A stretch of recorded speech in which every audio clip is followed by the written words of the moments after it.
한 주간 평안하셨습니까? 또 지난 주간까지 새생명 축제 태신자 작정하고 약 우리 160여 명 작정되어졌는데 이들을 품고 기도하고 또 여러분의 마음을 표현하고 그들과 좀 더 관계를 맺기 위해 지난 주간까지 힘쓰고 애쓰셨습니까? 다가오는 한 주간 동안은 우리가 어떻게 해서든지 그들에게 하나님을 믿는 사람이 어떻게 사는지를 좀 보여주고 예수님의 사랑을 마음으로 좀 전했으면 좋겠는데, 저는 우리 모든 성도님들이 작정한 태신자를 위하여서 마음이 담긴 사랑의 선물을 들고 찾아갈 때 그들의 마음을 열고 예수님을 바라보고 교회를 바라보고 신앙생활에서 다시 한번 고민하고 나아오는 복이 있기를 주님의 이름으로 축복합니다. 우리가 이런 일을 할 때마다 항상 우리의 마음속에 새겨야 될 것이 있습니다. 말이 씨가 된다는 속담입니다. 말이 씨가 된다는 것은 말에 힘이 있다는 겁니다. 우리가 말한 대로 이루어진다는 이야기입니다. 긍정적인 말을 하며 무조건 그냥 내가 원하는 것을 입술로 선포하면서 살라는 그런 의미가 아닙니다. 하나님, 우리가 이 땅을 살아가는 동안 부정적이고 또 불길하고 불편한 이야기를 하며 살기보다는 오히려 소망 가운데 이야기하고 격려하고 사람을 세워주는 그런 말을 하기를 더 원하신다라는 겁니다. 한 네덜란드 남자가 여행을 떠나면서 페이스북에다 자신이 타고 갈 비행기 사진을 올리면서 이렇게 기록을 했다고 합니다. 만약 내가 사라진다면 내가 탄 비행기는 이 비행기입니다 라고 사진을 올렸다는 겁니다. 그런데 재미있게도 이 남자가 타고 가던 비행기가 사고가 나서 결국 이 남자가 유명을 달리하게 되었다는 겁니다. 여러분, 이런 얘기를 들을 때마다 한두 번 들었던 이야기는 아니실 겁니다. 때때로 우리가 말하는 것들이 그대로 이루어질 수 있기 때문에 말이 씨가 된다는 것은 긍정적인 의미에서 쓰기보다는 부정적인 의미에서 불길하고 또 불안한 이야기들을 뱉으며 또 이렇게 다른 사람을 향하여 부정적인 말을 하기보다는 이런 말들은 최대한 아끼며 살라고 교훈하는 말입니다. 말이 씨가 된다는 것은 성경에도 여러 가지 말씀들이 나옵니다. 잠언 18장 20절과 21절 말씀을 보면 사람은 입에서 나오는 열매로 말미암아 배부르게 된다. 입에서 나오는 열매가 무엇입니까? 우리의 마음이 표현되어지는 언어들 아니겠습니까? 그 열매로 말미암아 배부르게 되나니 곧 그의 입술에서 나는 것으로 말미암아 만족하게 된다. 사람은 자기 입에서 나온 것을 먹고 산다라는 것을 말하는 거죠. 그렇다고 하면 우리가 어떤 말을 먹어야 되겠습니까? 불평하고 원망하고 또 저주하는 말들을 하면 그것을 먹고 우리의 마음이 불편해질 수밖에 없는 것이 성경이 언어와 관련해서 우리에게 교훈하는 겁니다. 그래서 성경은 가능하면 믿음의 말을 하라고 이야기를 합니다. 우리 예수님께서도 너희가 믿음이 있고 그 믿음을 가지고 이렇게 말하면 내가 이루어질 거다라고 이야기하는 말씀이 곳곳에 나오는데 이렇게 얘기하죠. 너희가 이 산더러 저 바다에 옮기우라고 해도 옮겨질 것이요. 여러분, 이게 뭘 의미하는 겁니까? 믿음의 언어 생활을 하는 사람들, 믿음으로 선포하며 살아가는 사람들에게 하나님께서 기적도 체험하게 해주시겠다는 약속의 말씀입니다. 실제로 우리 입에서 나오는 이 말이 얼마나 중요한지 뇌를 연구하는 뇌과학자들은 더 분명하게 이야기를 합니다. 우리의 뇌세포는 약 230억 개가 된다고 합니다. 무진장 많죠. 그런데 이런 뇌세포의 98%는 우리가 말하는 말에 영향을 받는다는 거예요. 예를 들어서 어떤 사람이 당뇨병을 앓고 있는데 혈당을 측정해 보니까 계속해서 혈당이 원하는 대로 관리되지 않고 수치가 높게 나오는 겁니다. 그래서 이 사람이 계속 이렇게 얘기하는 거죠. 나는 아무리 애써도 혈당이 조절 안 되는가 봐. 이러다가 언젠가 혈당 때문에 당뇨 복합병으로 아마 죽을지 몰라. 이렇게 얘기했다고 생각해 봅시다. 그러면 그 사람의 혈당은 절대 조절 안 된다라는 겁니다. 왜냐하면 우리가 어떠한 말을 할 때 이 말은 우리의 마음의 표현이고 우리의 생각의 표현입니다. 그래서 언어는 마음의 알갱이가 씨앗이 되어서 하나하나 드러나는 거라고 말하지 않습니까? 야고보 사도도 우리의 인생을 움직이는 가장 중요한 신체 기관을 우리의 혀라고 표현하죠. 그래서 큰 배가 있는데 이 큰 배를 움직이는 것이 뭐냐? 배의 아주 작은 키가 아니냐. 여러분, 배의 키가 우리가 일상생활에서 마주하는 자동차의 핸들과 같다라는 거 생각해 보십시오. 내가 자동차에 타고 있는데 아주 작은 핸들이지만 어떻게 조작하느냐에 따라서 왼쪽으로 가기도 하고 오른쪽으로 가기도 하고 또 앞으로 전진할 수도 있죠. 그것처럼 우리의 입술에 의해서, 우리의 언어에 의해서 우리의 인생의 방향이 달라질 수 있다는 것을 분명히 이야기합니다. 더욱 오늘 우리가 함께 읽었던 28절 말씀 보면 하나님은 이스라엘 백성들이 원망하는 말을 들으시고 이렇게 얘기하시죠. 내 귀에 들려진 너희의 말대로 내가 이루어주겠다. 여러분, 이것은 말이 씨앗이 된다라는 바로 그 말을 우리 주님께서 분명하게 오늘 말씀을 통해서 교훈하는 거 아니겠습니까? 그렇다면 우리가 어떤 언어 생활을 해야 되겠습니까? 한 주간을 살아가면서 오늘 이 말씀을 통해서 우리가 내려놓아야 될 말들은 어떤 말입니까? 하나님 주시는 교훈을 마음에 새기고 한 주간 믿음의 언어 생활을 하며 하나님이 약속하신 은혜와 복을 누리는 성도들이 되기를 먼저 주님의 이름으로 축복합니다. 오늘 말씀 27절 말씀을 보면 하나님은 내가 언제까지 참아야 되겠느냐라고 말씀하십니다. 27절 보십시오. 나를 원망하는 이 악한 회중에게 내가 어느 때까지 참으랴 이렇게 말씀하시죠. 여러분, 하나님이 어느 때까지 참으랴라고 얘기하는 것 한이 없으신 하나님이잖아요. 자비와 긍휼이 무궁하신 하나님이잖아요. 그런데 어느 때까지 참으랴, 하나님이 이런 표현을 쓴 것은 우리 인간의 언어로 우리에게 교훈하기 위해서 표현하신 하나님의 마음이에요. 적어도 하나님께서 이 표현을 하실 때에는 참을 만큼 충분히 참았다. 회개하고 돌아올 수 있는 기회를 충분히 주셨다. 최대한 우리들이 하나님 앞에서 불평하고 원망하는 말을 내려놓고 돌이킬 수 있도록 기회를 최대한 주었다라는 거예요. 우리 하나님께서 이런 표현을 쓰신 것은 한 사람의 인생을 변화시키고 한 사람을 바꿔 가실 때 일반적으로 강제 집행을 하지 않으시는 분이기 때문입니다. 여러분 생각해 보십시오. 부정적인 말을 할 때 때려서 야, 이 말 한 번만 더 하면 너 이제는 그 다음에 어떤 벌을 줄 거야? 그러면서 결국은 생명에 압박을 한다면 말하는 거 조심하지 않겠습니까? 하나님은 그런데 그렇게 강제적으로 압박하시는 분이 아니셔요. 스스로 깨닫고 스스로 고치고 스스로 돌이킬 때까지 기다려주시는 분이시라는 겁니다. 하나님이 얼마나 기다려주십니까? 지난주에 살폈던 것처럼 하나님은 광야에서 10번씩이나 하나님을 시험하고 하나님을 원망하고 불평한 이스라엘 백성을 참아주셨다라고 기록하는데 시편 78편 40절과 41절에서는 이 일을 이렇게 기록했습니다. 그들이 광야에서 그에게 반항하며 사막에서 그를 슬프게 함이 몇 번인가. 그들이 돌이켜 하나님을 거듭 시험하여 수를 셀 수 없다라는 거죠. 열이라는 수가 완전수로서 많은 횟수를 의미한다라고 설명드렸던 것처럼 거듭 그들이 하나님 앞에서 시험하고 불평하고 원망했기에 결국 하나님은 그들을 심판하셨다라고 말씀하고 있는 겁니다.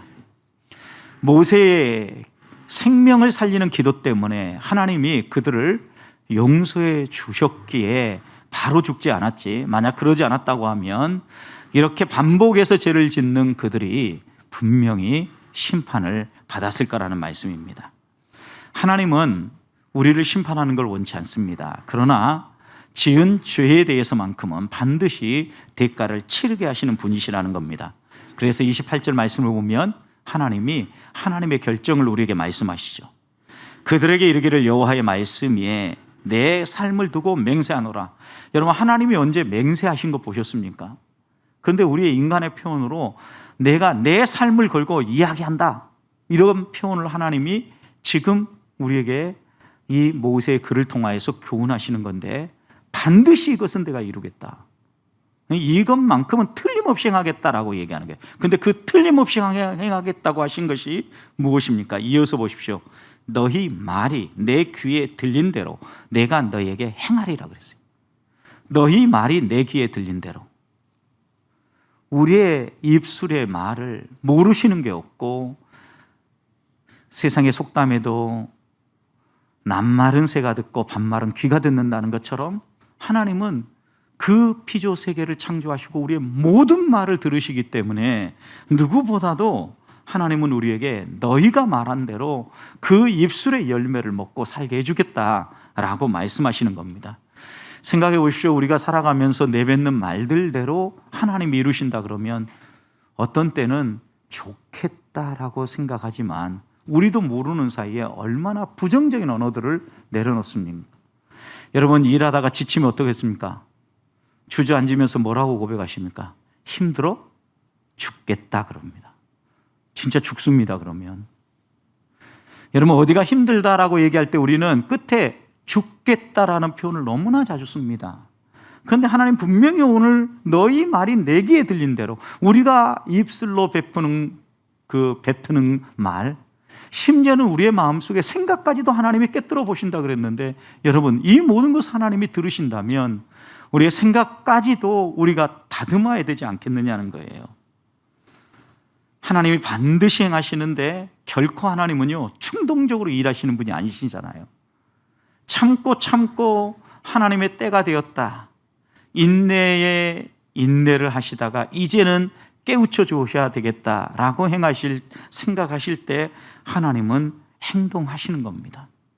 실제로 이스라엘 백성들의 언어가 어떠했는가, 여러분, 민수기 14장을 하나하나씩 기록하는데 2절 말씀 앞으로 가서 보십시오. 그들이 뭐라고 얘기합니까? 이스라엘 자손이 다 모세와 아론을 원망하며 온 회중이 그들에게 뭐라고 얘기합니까? 우리가 뭐라고 얘기해요? 애굽 땅에서 죽었거나 이 광야에서 죽었으면 좋았을 걸. 야, 저 가나안 들어가서 죽게 만드는구나, 이렇게 원망하고 불평한 겁니다. 여러분, 그들이 지금 분명히 차라리 애굽에서 죽었으면 더 좋겠다, 아니면 광야에서 죽은 게 낫지, 저 가나안 들어가서 죽는 거 싫다, 이렇게 얘기한 거죠. 하나님 어떻게 응답하십니까? 그대로 응답해 주십니다. 29절, 너희 시체가 어디에서? 애굽이 아닙니다. 그리고 가나안이 아닙니다. 이 광야에서 엎드려질 것이요 그랬어요. 29절만이 아닙니다. 32절 계속해서 하나님 말씀합니다. 너희 시체는 이 광야에서 엎드려질 것이다. 그들이 소원하는 대로 하나님 이루어 주셔요. 또 3절 보십시오. 어찌하여 여호와가 우리를 그 땅으로 인도하여 칼에 쓰려지게 하는가? 여러분, 이렇게 얘기하니까 43절 보십시오. 아말렉인과 가나안인이 너희 앞에 있으니 너희가 그 칼에 어떻게 해요? 망하리라. 왜 그 칼에 죽게 만드는가 이랬는데 하나님은요, 그래? 그럼 너희 말대로 그 칼에 망해라, 이렇게 얘기하는 거예요. 하나님이 이렇게 자주 반응하지 않으셔요. 그런데 여기에서 분명히 우리에게 교훈하시려고 하는 게 있죠. 말이 씨가 된다는 겁니다. 그렇다면 우리 그리스도인들이 이 땅을 살아가면서 우리가 말을 아껴야 할 뿐만 아니라 우리의 말들을 가려서 해야 될 것을 교훈하고 있는 거죠. 적어도 말이 씨가 된다는 것은 부정적인 우리의 언어 생활에 대한 교훈이라면, 저주보다는 우리가 오히려 축복하는 말을 해야 되고, 낙심하고 원망하고 불평하기보다는 소망하고 감사하고 축복하는 말들을 하며 살아야 되지 않겠습니까? 저는 우리의 한 주간의 삶이 우리의 입술로 말미암아 내가 만나는 사람뿐만 아니라 나도 행복하고 하나님 소망할 수 있는 이런 삶을 살기를 소망합니다. 한 주간 말이 씨가 된다는 것, 하나님 귀에 들린 대로 하나님이 행하신다라고 말씀하시면 나는 어떻게 될 것인가 생각하면서 우리의 언어 생활을 믿음의 언어들로 바꿔가시기를 축복합니다. 두 번째, 그런데 이 말은요, 단순히 그냥 우리의 삶의 어느 한 방향을 틀어지게 만드는 것이 아니라 생사를 결정한다는 걸 기억하셔야 합니다. 29절과 30절 보십시오. 너희 시체가 이 광야에서 엎드려질 것이라. 너희 중에서 20세 이상으로 계수된 자, 곧 나를 원망하는 자 전부 그랬어요.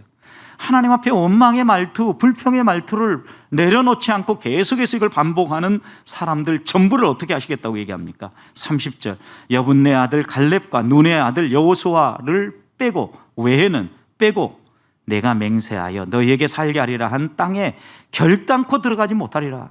여러분, 하나님은 우리에게 수많은 약속들을 주셨어요. 하나님의 백성들이 이 땅을 살아가면서 누릴 수 있는 특권들이 무진장 약속되어져 있어요. 그런데 이런 하나님의 은혜와 축복, 약속들을 왜 누리지 못합니까? 다른 데 원인이 있지 않다라는 거예요. 우리의 언어와 우리의 삶의 문제가 있다라는 거예요.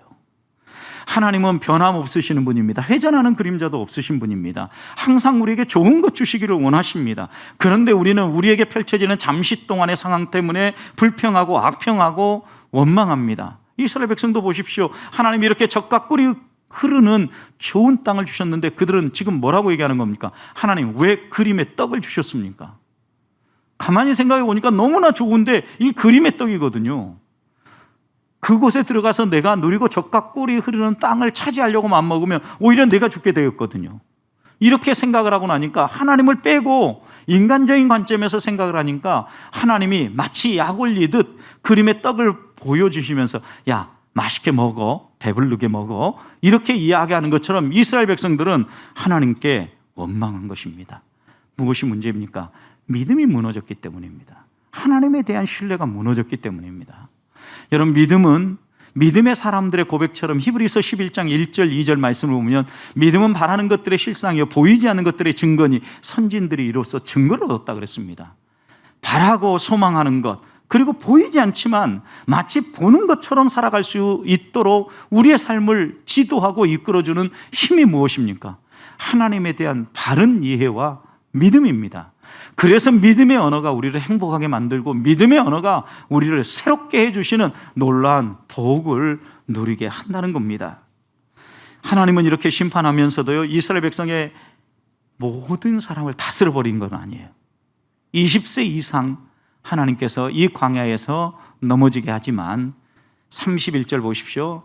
너희가 사로잡히면 어떻게 할까 걱정했던 유아들, 불신의 말을 하면서 자기들을 온통 하나님 원망하고 불평했던 사람들은 광야에서 다 쓰러지게 하지만 그들이 핑계 삼고 그들이 걱정을 했던 유아들은요, 어떻게 합니까?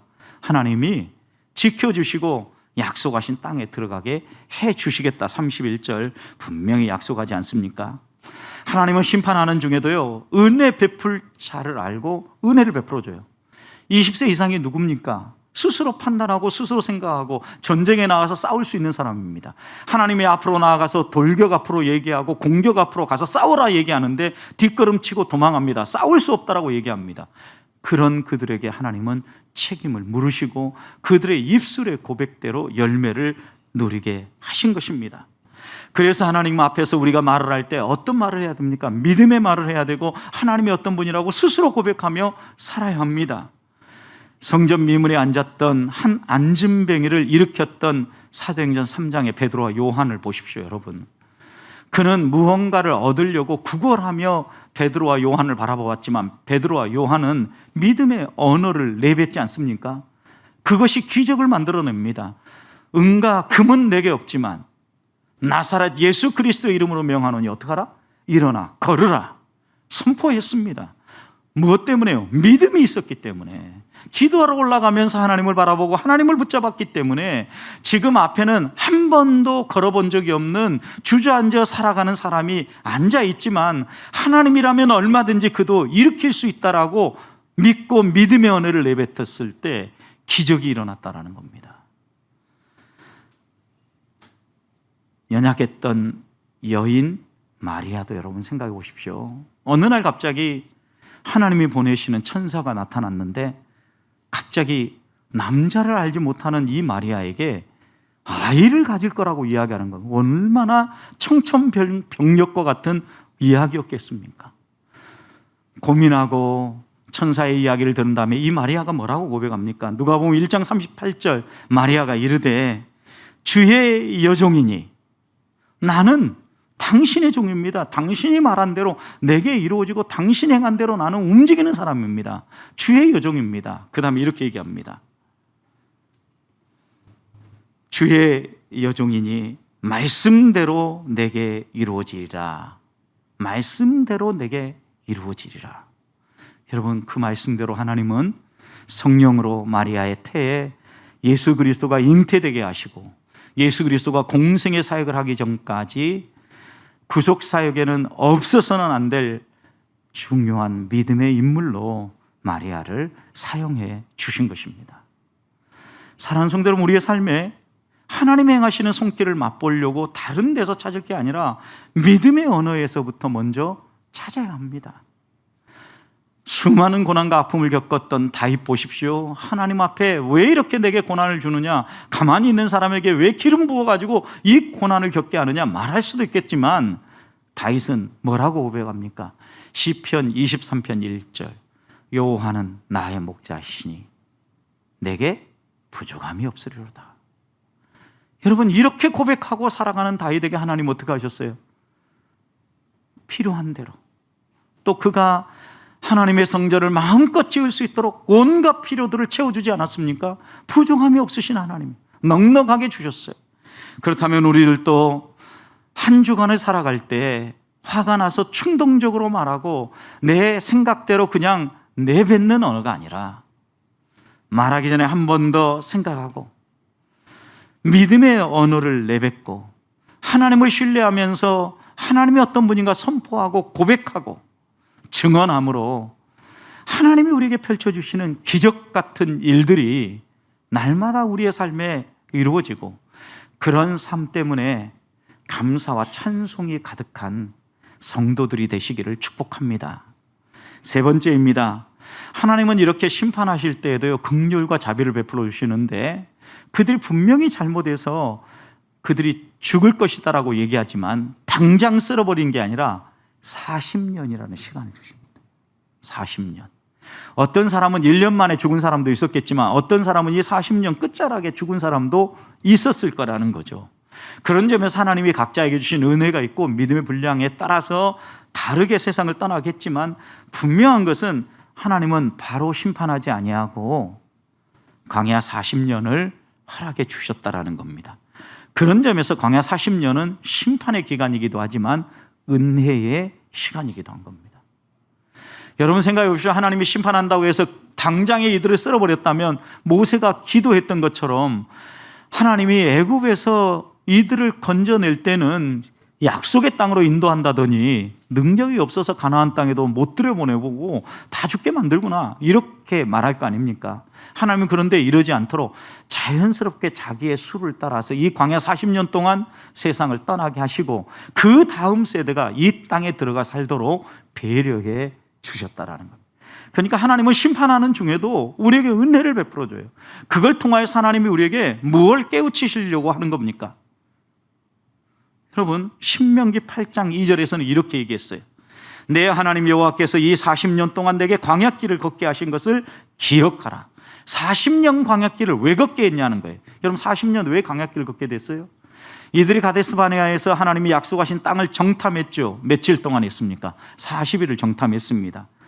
그래서 34절 말씀을 보면 그들이 정탐한 날 하루를 1년으로 계산해서 40년을 방황하게 만든 겁니다. 여러분, 그런데 이 표현을 다시 한번 보십시오. 40일의 하루를 34절 1년으로 쳐서 그 40년간 너희의 죄악을 어떻게 하라고요? 담당할지니라. 죄가 씻겨지는 시간들을 갖게 합니다. 담당한다, 죄를 담당한다. 죄가 씻겨질 시간들을 주신 거예요. 그런데 너희는 그제서야 하나를 깨닫게 되는데 뭘 깨닫게 됩니까? 내가 싫어하면 어떻게 되는지를 알리라고 했어요. 여러분, 하나님이 싫어하시는 일을 하고 하나님이 싫어하면 어떤 일이 벌어지는가를 40년을 지내고 난 다음에 그제서야 깨닫는다라는 거예요. 그래서 신명기 8장 2절에서도 이렇게 얘기합니다.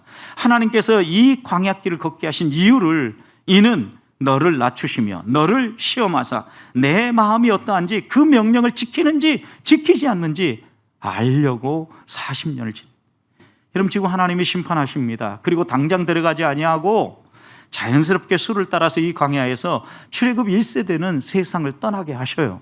한 사람도 빠짐없이 여호수아와 갈렙 두 사람을 빼놓고는요. 그런데 이 기간 동안 하나님이 이 40년 동안 그들의 죄가 무엇인가를 깨우쳐 주시고 하나님은 이 기간 동안 또 하나 교육을 하시는데 뭘 교육하는 겁니까? 그들의 마음이 전적으로 하나님을 향하고 하나님을 의지하도록 훈련하신다라는 거예요. 여러분 마음을 훈련한다는 말을 그냥 스쳐 지나가면 안 됩니다. 왜냐하면 우리의 말이 어디에서 나옵니까? 입술에서 나오는 것이 아니라 우리의 마음에서 나오는 겁니다. 그래서 말은 우리의 마음의 표현이라고 이야기를 하는 거죠.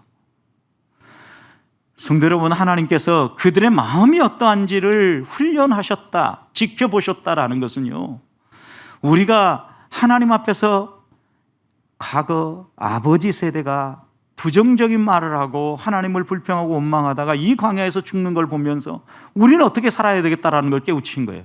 우리는 부정적인 말 하지 말고 또 원망하는 말 하지 말고 감사하고 하나님이 우리에게 약속하신 것은 반드시 이룰 거라는 걸 믿고 살자. 이 다짐이 나올 수 있도록 40년의 기간을 허락해 주셨다라는 겁니다. 잠언 6장 2절도 이렇게 이야기합니다. 내 입의 말로 내가 얽혔으며 내 입의 말로 인하여 잡히게 되었느니라. 여러분 우리의 말로 인하여 얽히게 되고 우리의 말로 인하여 잡히게 될 수 있다는 거 알라라는 거예요. 내 말이 씨가 된다는 것 잊지 말아야 합니다. 그렇다면 우리의 말 가운데 믿음의 언어가 나와야 되지 않겠습니까? 단순히 입술로 표현되어지는 언어의 문제가 아니라 우리의 마음을 바꿔야 합니다. 여러분 우리의 마음이 어떻게 바뀔 수 있습니까? 딱딱하게 굳어있던 마음이 어떻게 부드러워질 수 있습니까? 에스겔 선지자는 에스겔 36장에서 하나님이 성령을 보내어서 우리의 마음을 만지신다 그랬습니다.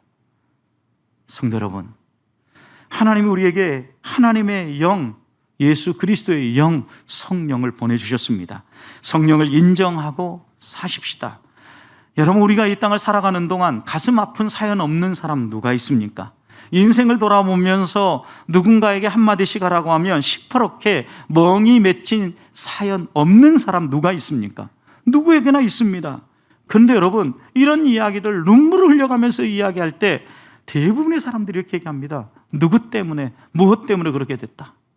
또 가정사와 얽혀진 이야기들 들어보면 무뚝뚝한 남편 때문이었고 말 잘 안 듣는 그 아들 때문에 내가 이 불행을 겪고 아픔을 겪는다 이야기를 합니다.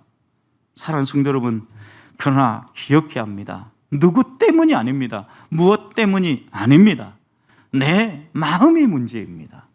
내 마음에 광야가 생기고 내 마음에 바람이 먼지가 풀풀 날리는 사막길이 펼쳐지니까 모든 것들이 흐려지고 모든 말들이 부정적으로 나오며 우리의 삶도 고통 가운데 나아가는 겁니다. 우리의 마음 가운데 하나님을 품어보십시오. 하나님의 약속을 담아보십시오. 그리고 하나님을 신뢰하며 입술을 열어 믿음의 언어를 고백해 보십시오. 하나님이 만지시고 일하실 것입니다. 한 주간 살아가는 동안 우리의 입술을 통하여서 다시 한 번 더 하나님이 원하시는 언어는 어떤 언어인가? 하나님 귀에 들린 대로 하나님이 결정하시고 하나님이 행하신다라는 말씀처럼 두려운 말이 어디 있습니까? 하나님, 내가 하나님 앞에 믿음의 말들을 하며 살게 해주시고 실수하는 말 용서해 주시고 믿음의 언어들만 내 마음에 가득 채워져서 그 언어가 축복으로 이웃을 향한 감사로 찬양으로 바뀔 수 있도록 은혜 베풀어 주시옵소서. 이렇게 기도하며 한 주간을 승리하는 우리 성도들이 되시기를 주님의 이름으로 축복합니다.